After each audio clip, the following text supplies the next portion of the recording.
Thank you for joining me. LEA Podcast presents a special series dedicated to the IACA elections. With me today is Rhonda Maher, who's running for treasurer of IACA. How are we doing, Rhonda? I'm doing great. Thank you. Can you give the listeners a quick bio, like where you're from, your current title, your volunteer work with the IACA this far? Sure. Before I became a crime analyst, I worked 18 years in the accounting field. I worked for large corporations. I did both accounts payable, receivable, and I started in payroll.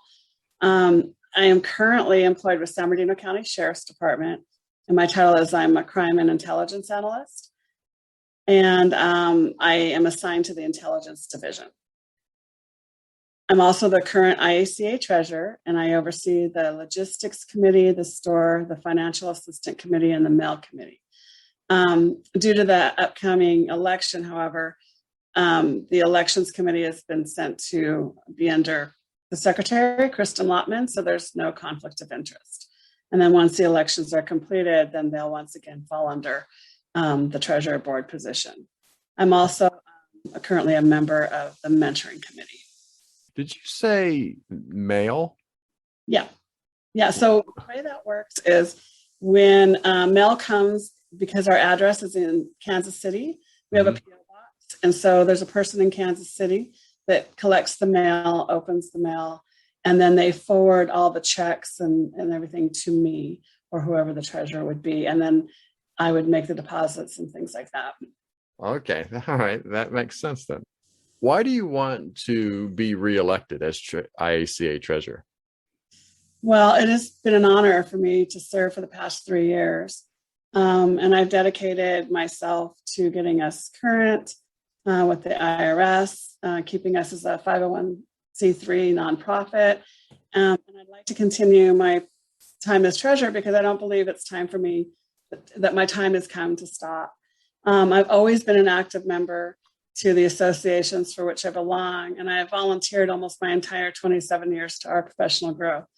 So whether I was on a regional association where I've served in all positions, or with IACA where I first started serving as on the committee before becoming a board member, I respect what we do, and I am an advocate to push what we do in our profession. And being on the board allows me an opportunity to be that voice and to showcase what analysts can do by being backed by a professional group and how that will benefit an agency. I not only serve the current members, but I also serve the future crime analysts and IACA members. I enjoy my work, and I would like to continue for another 3 years. How do you think the IACA board can help those members that were impacted by the COVID pandemic? So last year, I was part of the web conference that we had, where we still put on a conference, but it was virtual. And I think that we can continue to do trainings via web if needed. I think that's a new way direction for us to go. And I'll also brainstorm and work with the various committees to see where IACA can impact services to all of our members. Unfortunately, as a whole, we're all still very impacted, however, by the COVID pandemic. And should you win re-election, what is going to be your first project for the new term? Well, I recently found a person that was interested in the fiscal assistant position, and I plan on starting training once the conference is over. So I'm actually hoping that the very first thing that we have going in January 22, if I'm reelected, is to get her fully operational in that position. And what does that position do? Well, they're going to be they're going to kind of be a backup to me, so they'll be able to do balance the books. I'm not quite sure exactly what duties I'm going to give her at first. I know that I started as a financial assistant under Eric, and I did all the balancing of our books and bank accounts, and I reconciled all the accounts, and I'll probably have her start somewhere there. But at the same time, like if for some reason I was out, then we have someone that can step in because you don't want IACA to lack a person to take over the financial part of it if somebody, wasn't available. So it's just a good position to have somebody as your right-hand person to help you out. And is that someone that you select, or how does that position get filled? Well, I had talked to the board, and I wanted to have someone that I could be with, that I could see, because I want to give a hands-on training, and there's a lot involved with being in the treasurer, and it's an important position, obviously. And I kind of interviewed people to make sure this is something that they would be interested in, and once I start showing them, if they're not interested or they think it's too much, then they'll let me know. We've already had 2 other people that decided that it wasn't going to work out for them. So if not, then I'm not sure. I mean, I was brought up to Eric, and I had a strong financial background, and he interviewed me, and then I became his financial assistant, and it's kind of the same. I'm doing it kind of the same way. So here's a question right straight for the treasurer. So the IAC membership dues. So it's $25 a year, and that's what it was back in 1990 when the association first started, and they've never increased, even though we have obviously much inflation since then. I guess, where do you stand on raising the dues? Is this something that you would consider? It is something that I would consider. However, I think that it should be something presented to the membership itself.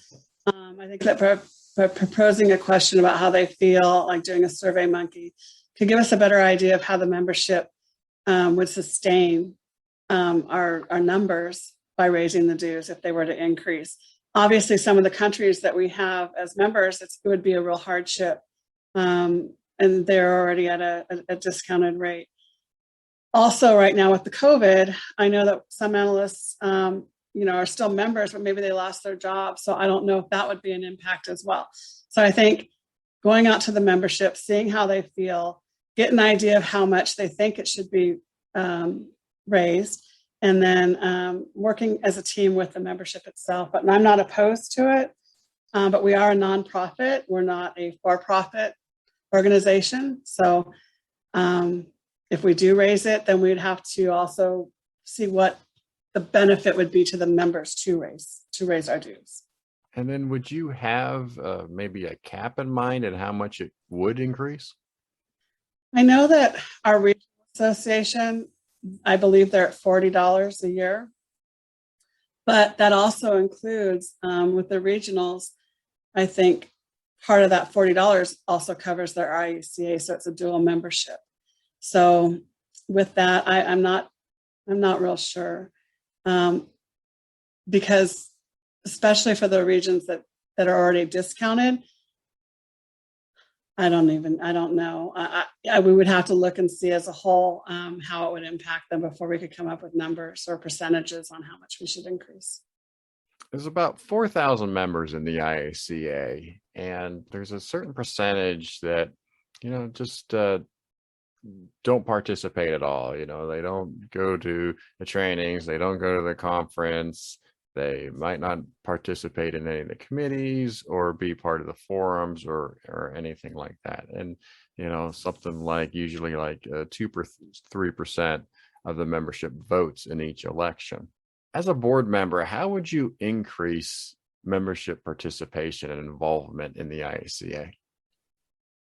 I think that putting information out to members in their own languages will make a difference as far as participation goes. I think that it would make us more inclusive and connected as members. At least I hope that would be the case. I also think that promoting success stories where members from all across the globe, where they're working together, will also increase participation. I do trainings at my job, and I have a great real case example of working globally with members on cases that we've had that's helped solve cases, and I've been able to connect my detectives with international detectives. And I think that just putting those success stories out there and showing that alone is going to encourage agencies to have their analysts join. They're going to see the benefit. And I think that I just think it's a really good thing. I think that we have the platform once our our website's being worked on, but I think having a success story portion will also be a way for them to even go to their department and advocate to become a member by showing that, because networking communication is huge in our industry. I've talked to a couple of current IACA board members and past board members, and some of them talk about the amount of hours that they put in a given week, and it certainly fluctuates.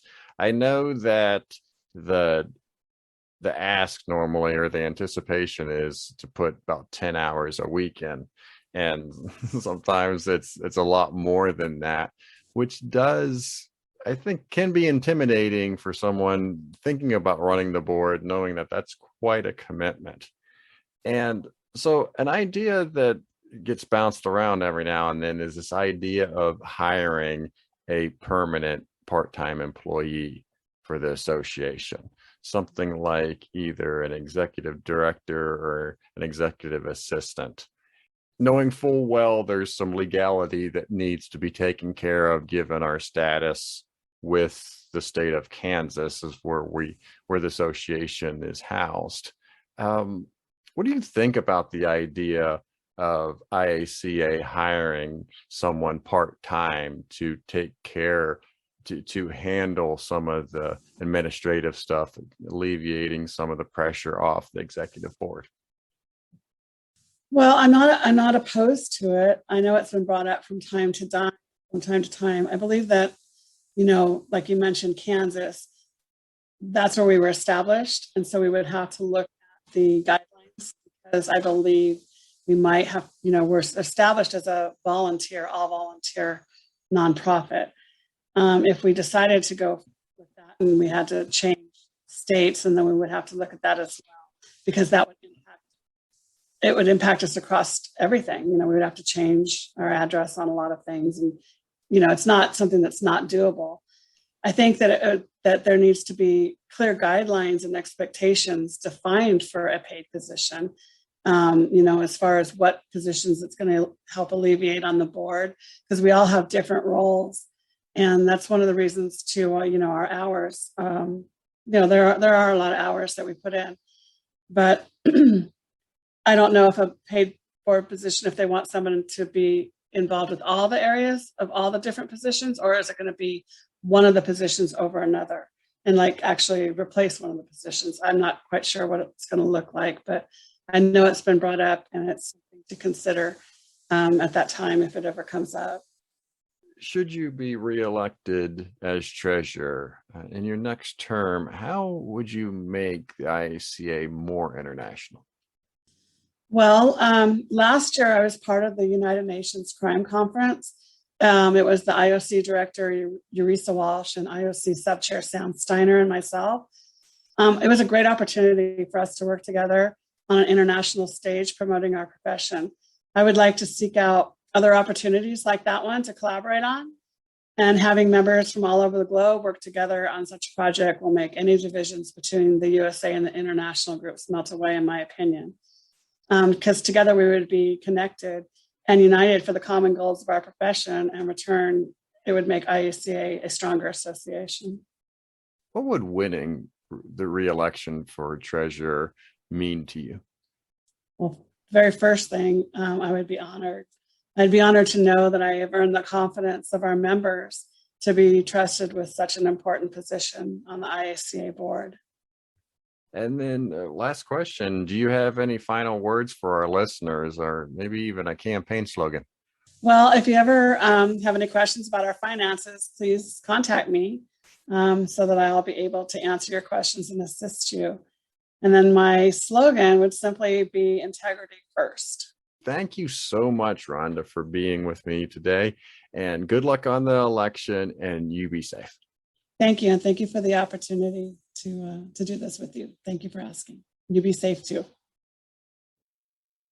Thank you for joining us today on Analyst Talk with Jason Alder. We hope you not only enjoyed the show, but also learned something new. For more information on our guests and information relating to today's topic, please visit our website at leapodcast.com. Special thanks to the Rough and Tumble for our theme song. For more of their music, you can visit their website at theroughandtumble.com. Also thanks to Kyle McMullen for our show logo. For more of his design, please visit his website at moderntype.com. The show is hosted, recorded, and edited by Jason Elder and written by me, Mindy. You can contact us both via the LEA Podcast website. Please join us again next time as we interview another expert in this great field.